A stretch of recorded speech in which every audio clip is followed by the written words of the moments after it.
കഴിയുന്നില്ല എന്നുള്ള കാര്യം തന്നെയാണ് തുടരുക. തെളിവ് സഹിതം സംസ്ഥാന അധ്യക്ഷൻ വിജി തമ്പി നമുക്കിപ്പം ചേരുന്നുണ്ട്. ശ്രീ വിജി തമ്പി, ഈ ക്ഷേത്രങ്ങളിലെ ദേവസ്വം ബോർഡ് നടത്തുന്ന കൊള്ളയുടെ പല വിധത്തിലുള്ള വാർത്തകൾ നമ്മൾ കണ്ടു. ഇന്ന് പുറത്തു വരുന്നത് എനിക്ക് തോന്നുന്നു അങ്ങയുടെ ശ്രദ്ധയിൽ പെട്ടുകാണുന്ന വിഷയമാണ്. കൊല്ലം ചക്കുവള്ളി പരബ്രഹ്മ ക്ഷേത്രത്തിലെ ഭൂമി കയ്യേറ്റവുമായി ബന്ധപ്പെട്ടിട്ടുള്ളതാണ് ആ വാർത്ത. ഈ ഭൂമി കയ്യേറി, ക്ഷേത്ര ഭൂമി കയ്യേറി മത്സ്യമാംസാദികൾ വിൽക്കുന്ന പൊതു മാർക്കറ്റിന്റെ പ്രവർത്തനമാണ് നടക്കുന്നത്. ഈ ദേവസ്വം ബോർഡ് ക്ഷേത്രത്തിലെ ഏക്കർ കണക്കിന് ഭൂമി കയ്യേറിയത് സർക്കാരും പോരുവഴി പഞ്ചായത്ത് ചേർന്നിട്ടാണ് എന്നുള്ളതാണ്.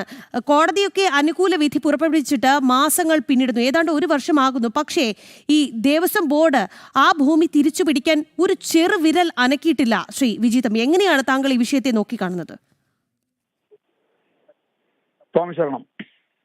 ഇത് ചക്കുവള്ളി പരബ്രഹ്മ ക്ഷേത്രത്തിൽ മാത്രം നടക്കുന്ന കാര്യമല്ല. കേരളത്തിലെ എല്ലാ ക്ഷേത്രഭൂമികളും എത്രയോ ഏക്കർ കണക്കിന് ഭൂമികളാണ് നഷ്ടപ്പെട്ടിരിക്കുന്നത്. നമ്മുടെ കേരളത്തിലെ ഏറ്റവും ശക്തി കേന്ദ്രമായ കൊടുങ്ങല്ലൂർ ക്ഷേത്രം 2500 ഏക്കറാണ് ആ ക്ഷേത്രത്തിനുണ്ടായിരുന്നത്. ഇന്ന് കഷ്ടിച്ചൊരു 20 ഏക്കറിന് താഴെ വരും. ബാക്കി സ്ഥലം അവിടെ പോയി. അവിടെ എന്തൊക്കെ പ്രവർത്തിക്കുന്ന സ്ഥലത്ത്. അതുപോലെ തന്നെ തൃശ്ശൂരിൽ വടക്കുന്നാഥന് 10,000 ഏക്കറാണ് വടക്കുന്നാഥന് ശക്തൻ തമ്പുരാൻ കൊടുത്തത് ക്ഷേത്രത്തിന് വേണ്ടി. ആ തെക്കൻകാട് മൈതാനമായാലും അതിന് ചുറ്റുമുള്ള സ്ഥലവും അവിടെ ഇപ്പോൾ പള്ളിയും എന്തെല്ലാം സാധനങ്ങൾ അവിടെ നടക്കുന്നു. ഇതുപോലെ കേരളത്തിലെ എത്രയോ ക്ഷേത്രങ്ങളുടെ സ്ഥലങ്ങളാണ് കയ്യേറിപ്പോയിരിക്കുന്നത്. ഈ ചക്കുവള്ളി പരബ്രഹ്മ ക്ഷേത്രത്തിന്റെ സ്ഥലം സർക്കാർ ഏറ്റെടുത്തു എന്ന് മാത്രമല്ല, അവിടെ ഈ മത്സ്യ മാർക്കറ്റ് നടത്തുക എന്ന് പറയുമ്പോൾ അതൊരു ക്ഷേത്രത്തിന്റെ പരിധിക്കുള്ളിൽ അങ്ങനെ ഒരു സംഭവം നടക്കുക എന്ന് പറയുമ്പോൾ അത് ഏറ്റവും ദോഷകരമായ ഒരു കാര്യമാണ്. ക്ഷേത്രം എന്ന് പറയുന്നത് ചൈതന്യമാണ്, ചൈതന്യത്തിന്റെ ഉറവിടമാണ്.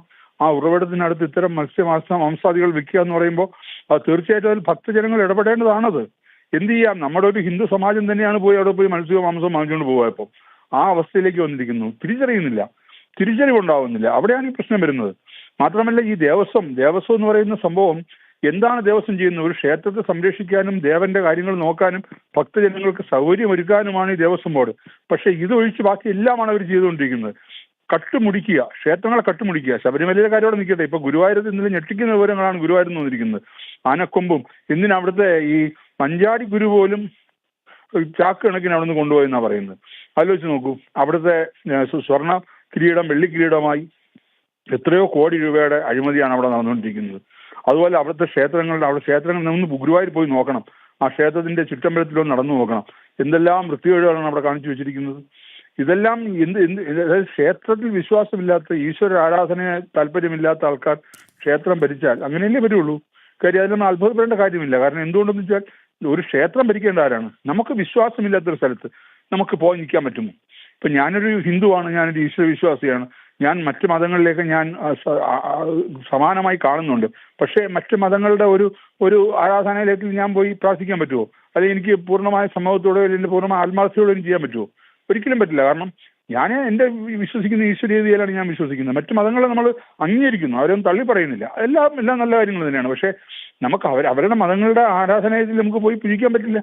അപ്പൊ അതുപോലെ തന്നെ ഹിന്ദു പേരിൽ നാമധാരി ഹിന്ദു ആണെങ്കിലും ഇന്നലെ ഒരു ചർച്ചയിൽ CPM പറയുന്നുണ്ട് ഞങ്ങളൊക്കെ ഹിന്ദുക്കൾ തന്നെയാണെന്ന്. ഇല്ലെന്നാരും പറയുന്നില്ല. ഹിന്ദു നാമധാരികളാണ്. പക്ഷേ ഹൈന്ദവ ചിന്തകളിലാണോ അവർ ജീവിക്കുന്നത്? ആ സനാതനധർമ്മമാണോ അവര് പരിപാലിക്കുന്നത്? അപ്പൊ ആലോചിച്ച് നോക്കൂ, അങ്ങനെയുള്ള ഒരാള് ഒരു ക്ഷേത്രത്തിൽ വന്നു കഴിഞ്ഞാൽ, നമ്മൾ ക്ഷേത്രത്തിൽ പോകുമ്പോൾ നമുക്ക് എന്താ, നമ്മൾ ഈശ്വരനെ കാണുക, പ്രാർത്ഥിക്കുക, നമ്മൾ എന്തെങ്കിലും പ്രശ്നങ്ങളുണ്ടെങ്കിൽ അത് ഭഗവാനോട് പറയുക, അതിന് പരിഹാരം കാണുക, ഇങ്ങനെയുള്ള ഓരോ കാര്യങ്ങൾക്കാണ് ഓരോരുത്തർ ക്ഷേത്രത്തിൽ പോകുന്നത്. അപ്പൊ ഇവരെന്തിനായിരിക്കും ക്ഷേത്രത്തിൽ വരുന്നത്? ഇവർക്ക് അവിടെയുള്ള ഈശ്വരനിൽ വിശ്വാസമില്ല, ആ ക്ഷേത്രത്തിൽ വിശ്വാസമില്ല, അവിടെ വരുന്ന ഭക്തജനങ്ങളോട് പുച്ഛമാണ്. അപ്പൊ ഇവർക്ക് എന്താ ഉദ്ദേശം? അവിടെ നിന്ന് എന്ത് തട്ടിയെടുക്കാം, ആ സ്ഥലമായാലും അല്ലെങ്കിൽ എന്തെങ്കിലും സ്വർണമായാലും വെള്ളിയായാലും എന്ത് സാധനമായാലും പൈസയായാലും എന്തെല്ലാം തട്ടിയെടുക്കാം എന്നുള്ള ചിന്ത മാത്രമല്ലേ അവർക്കുണ്ടാവുള്ളൂ. അപ്പൊ മാത്രമല്ല ഇപ്പൊ ഈ സ്ഥലം കയ്യേറി, ഇതുപോലെ എത്രയോ സ്ഥലങ്ങൾ കയ്യേറിയിരിക്കുന്നു. അപ്പൊ ഇപ്പോഴും ഞാൻ പറയുന്നത് നമ്മുടെ ഹിന്ദുക്കൾ ഇനിയും ഉണരേണ്ടിയിരിക്കുന്നു. കാര്യം പലപ്പോഴും ഞാൻ പല സ്ഥലത്തും പറഞ്ഞിട്ടുണ്ട്. ഇപ്പം സംഭൂജ്യ ചിദാനന്ദ സ്വാമിജി ഇപ്പൊ ഈ ധർമ്മസന്ദേശ യാത്ര നടന്നുകൊണ്ടിരിക്കുകയായിരുന്നു. തിരുവനന്തപുരത്ത് വൈകുന്നേരം അതിന്റെ സമാപനമാണ് 5 മണിക്ക് ഗാന്ധി പാർക്കിൽ. അദ്ദേഹം ഈ പറഞ്ഞ 13 ജില്ലകളിലും അദ്ദേഹം പറഞ്ഞിട്ടുണ്ട്, നിങ്ങൾ ദേവസ്വം ബോർഡിന്റെ ക്ഷേത്രങ്ങളിലാണ് പോകണമെങ്കിൽ അവിടെ പോയി തൊഴുക, പ്രദർശനം വയ്ക്കുക, പറ്റുമെങ്കിൽ ഒരു നമസ്കാരം ചെയ്യുക, എന്നിട്ട് ഭഗവാനോട് പ്രാർത്ഥിച്ചിട്ട് തിരിച്ചു വരിക. ഭഗവാനെ എന്തെങ്കിലും ഒരു ക്ഷേത്രം ഹിന്ദുക്കളുടെ കയ്യിലേക്ക് വന്നു കഴിഞ്ഞാൽ അന്ന് ഞങ്ങൾ പൈസ ഇടാം, അതുവരെ ഞങ്ങൾ പൈസ ഇടില്ല എന്ന് പ്രാർത്ഥിച്ചു വരാൻ സ്വാമിജി എല്ലാ സ്ഥലത്തും പറഞ്ഞുകൊണ്ടിരിക്കുകയാണ്.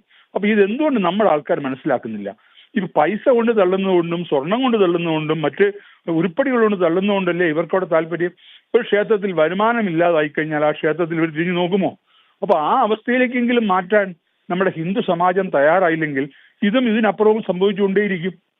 കാര്യം എന്ത് ചെയ്യാൻ പറ്റും? പണ്ട് കേന്ദ്ര ഗവൺമെന്റ് ഈ സംസ്ഥാനങ്ങൾക്കാണ് ക്ഷേത്രങ്ങളുടെ ചുമതല കൊടുത്തിരിക്കുന്നത്. അത് പെട്ടെന്നൊരു നിയമനിർമ്മാണം നടത്തി മാറ്റാൻ ബുദ്ധിമുട്ടാണ്. ഇപ്പം ഈ വിശ്വ ഹിന്ദു പരിഷത്ത് എത്രയോ വർഷങ്ങളായിട്ട് സുപ്രീം കോടതിയിൽ കേസുമായിട്ട് പൊയ്ക്കൊണ്ടിരിക്കുകയാണ്.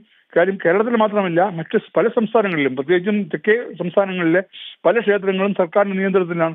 അത് സർക്കാരിന്റെ നിയന്ത്രണത്തിൽ മാറ്റണമെന്ന് പറഞ്ഞിട്ട് സുപ്രീം കോടതിയിൽ ഒരു 8-10 വർഷമായിട്ട് കേസ് പറഞ്ഞുകൊണ്ടിരിക്കുകയാണ്. അപ്പൊ ഇതുപോലുള്ള സംഭവങ്ങൾ നടന്നുകൊണ്ടിരിക്കുന്നു. അതോടൊപ്പം നമ്മൾ തീരുമാനിക്കുക. ഇപ്പൊ ഞാൻ ഇവിടെ ദേവസ്വം ബോർഡിന്റെ ക്ഷേത്രങ്ങളിൽ മാത്രമല്ലല്ലോ, ഇപ്പൊ ഗുരുവായൂർ മാത്രമല്ലല്ലോ ഗുരുവായൂരപ്പനുള്ളത്, എത്രയോ മറ്റു ക്ഷേത്രങ്ങളിൽ ഗുരുവായൂരപ്പനുണ്ട്. ആ അങ്ങനെയുള്ള പ്രൈവറ്റ് ക്ഷേത്രങ്ങൾ, ഏതെങ്കിലും ട്രസ്റ്റിന്റെ ക്ഷേത്രങ്ങളിൽ അവിടെ നിങ്ങൾ പൈസ ഇടൂ, ഗുരുവായൂർ പോയി പ്രാർത്ഥിക്കൂ. അത് ശബരിമലയിൽ പോകുന്നവർ നിങ്ങൾ കെട്ടുമുറുക്കൂ പോകൂ. പിന്നെ അവിടെ ഒരു കാണിപ്പണം വെക്കണമെന്ന് നിർബന്ധമാണെങ്കിൽ ഇപ്പൊ 25 പൈസ ഇല്ല, ഉണ്ടെങ്കിൽ 25 പൈസയുടെ കോയിൻ കൊണ്ടുപോകുക, അല്ലെങ്കിൽ 1 രൂപയുടെ കോയിൻ. അതിനപ്പുറം ഒരു പൈസ പോലും അവിടെ നടക്കിടരുത്. ഈ രീതിയിൽ നിങ്ങൾ ചെയ്തു നോക്കൂ, ഇതിൽ വ്യത്യാസം വരും. ഇവർ ക്ഷേത്രങ്ങളിൽ നിന്ന് അകലും.